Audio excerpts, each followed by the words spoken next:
Alright, magandang araw po sa inyong lahat, Batang Maynila to.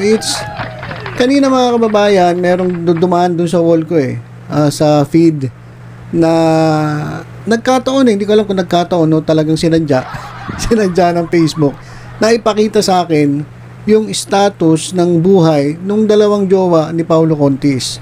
Yung mga ex ni Paulo Contis. Yung una ko nakita mga kababayan, etong si LJ Reyes. Etong si LJ Reyes, nako, ano pala to? Kakasal na pala to. Nako, congratulations ha. Congratulations kay LJ Reyes. Ito yung dating jowa ni Paulo Contis. At ang ginagawa niya dito sa, ayan, papakita ko sa inyo sa ating screen. Talaga namang kitang-kita dito na LJ Reyes is one happy bride. Bride to be. Yan At siya ay nagsasayaw kasama ang kanyang mga girlfriends dyan sa kanyang bridal shower.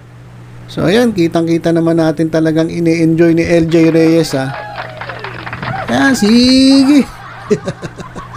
At kitang-kita natin, yan, kitang-kita natin yung grabe yung saya ni LJ Reyes.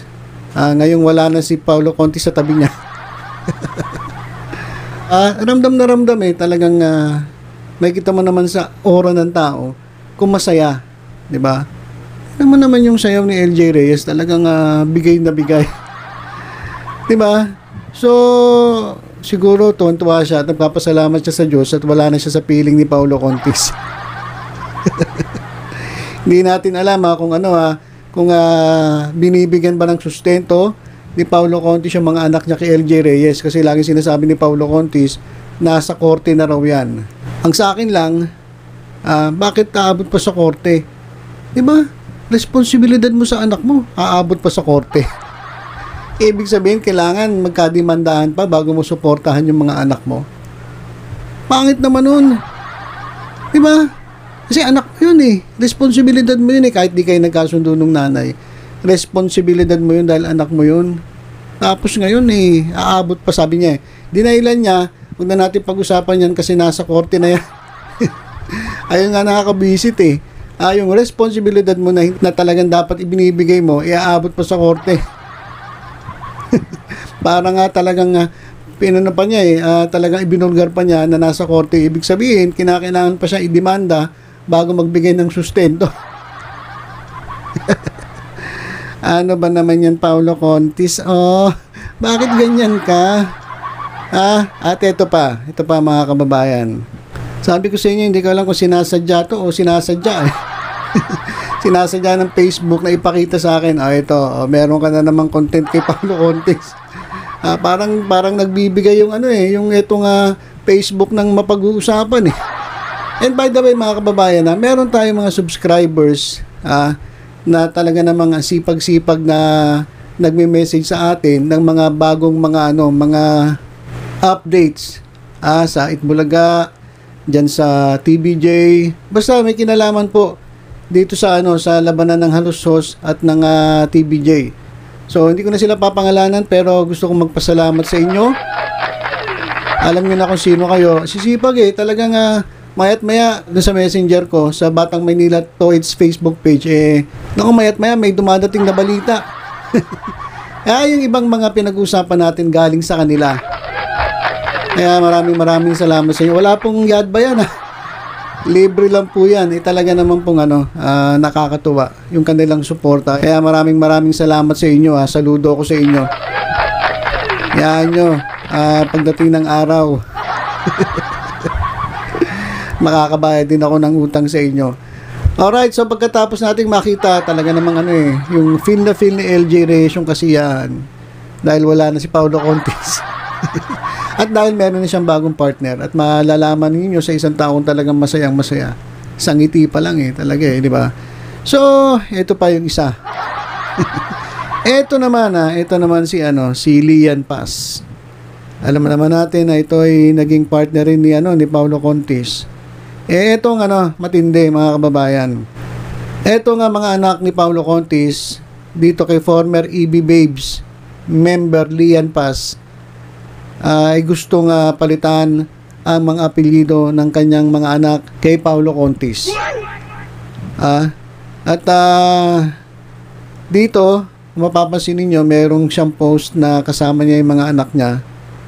Yan ay may academic awards. Congratulations ha. Congratulations sa mga anak ni Paulo Contis ha. Doon lang sa mga anak ha. Si Paulo Contis hindi. Hindi ko siya kinakongratulate. As a matter of fact, English yun. Talagang ito ay sampal kay Paulo Contis. Sampal to. Biruin mo. Ito yung mga anak mo nandyan. Pinopost ni Lian Paz. Yung mga academic achievements ni Zonya at ni Zalins. Sa kanyang social media account, ipinakita to ni Lian Paz. At eto nga ang pabalita na gusto nang tanggalin ang apelyidong Contis sa kanilang pangalan. Dahil eto daw kanilang ama ay wala namang kontribusyon. As in walang kontribusyon habang sila ay lumalaki. Grabe ka. Grabe ka, Paulo Contis. Hindi ka ba... Ewan ko Grabe to, nakakalungkot ito. Sampal to Sakit kaya nun. Pero may mga anak mo, so nang tanggalin ng pangalan mo dahil wala kang kwentang ama. Ang sakit kaya nun. Yung anak mo mismo. Grabe. Hindi ko alam kung ano ba, wala bang pakiramdam to si Paulo Contis. Hindi ka ba nasasaktan? Sabi na iba, wala ka nang pakialam kasi buhay ni Paulo Contis yan Tama po yan. Wala naman tayong pakialam. Napag-uusapan lang naman kasi natin. Kasi, public figure. Kung si Paulo Contis, hindi naman public figure at tambay-tambay lang sa gate. Wala na tayong kumbaga, bakit pa natin siya pag-uusapan?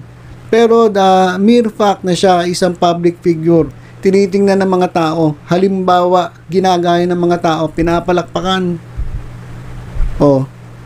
Ganito mangyayari. Kaya wag niyo sasabihin na wag pakialaman kasi unang-una dapat hindi ka naging public figure. Kung ayaw mo palang mabash, kung ayaw mong mapansin yung mga katulonggisan mo, dapat di ka nag-artista. Ayaw mo pala ng gano'n, nag-artista ka. Kumikita ka. Dahil sa mga tao. Tapos ayaw mong pakialaman ka ng mga tao. Ano katulongges?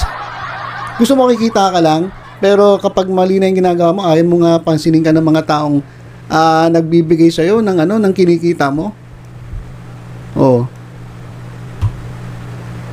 Sinamahan si Lian Paz ni Jan Cabahug, yung bago niyang fiancé, nung umattend sila doon sa recognition day sa high school ni Zonya at maging sa graduation exercises sa grade school ni Zalins. So, sinamahan siya nung kanyang fiancé. Pero mo, yung responsibilidad mo, iba pa ang gumaganap. Kanahihiya. Yung responsibilidad mo dapat, iba na yung gumagawa para sa'yo. Kapal. At ito matindi. Ito talaga, tingnan nyo, ngayon palang kinikilabutan na ako. Nakakilabot kasi sa totoo lang. Nakakilabot. Pero mo si Sonya, yung anak niya, who's an incoming sophomore. Finished top 1 in the entire year level.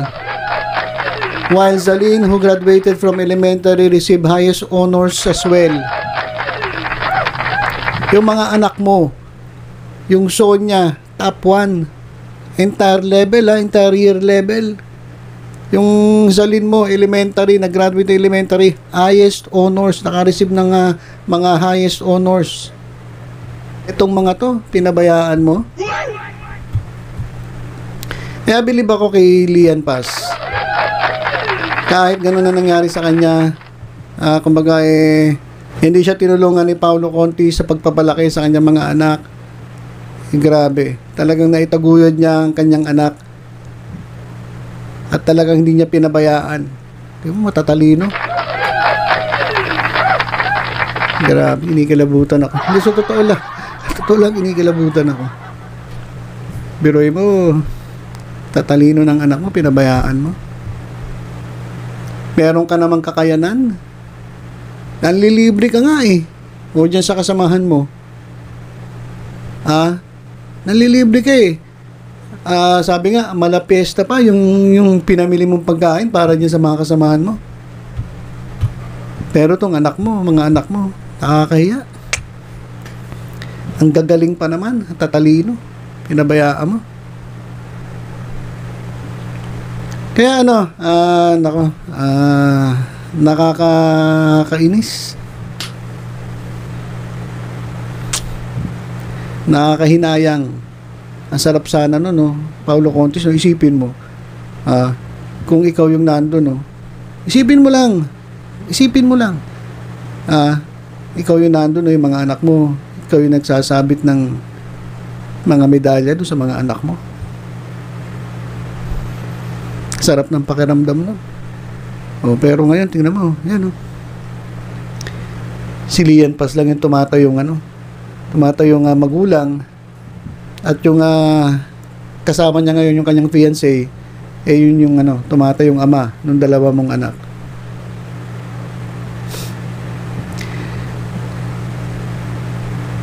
So ilang mga kababayan, so yun lang po, at congratulations sa mga anak ni Lian Paz. Maging sa kanya, syempre.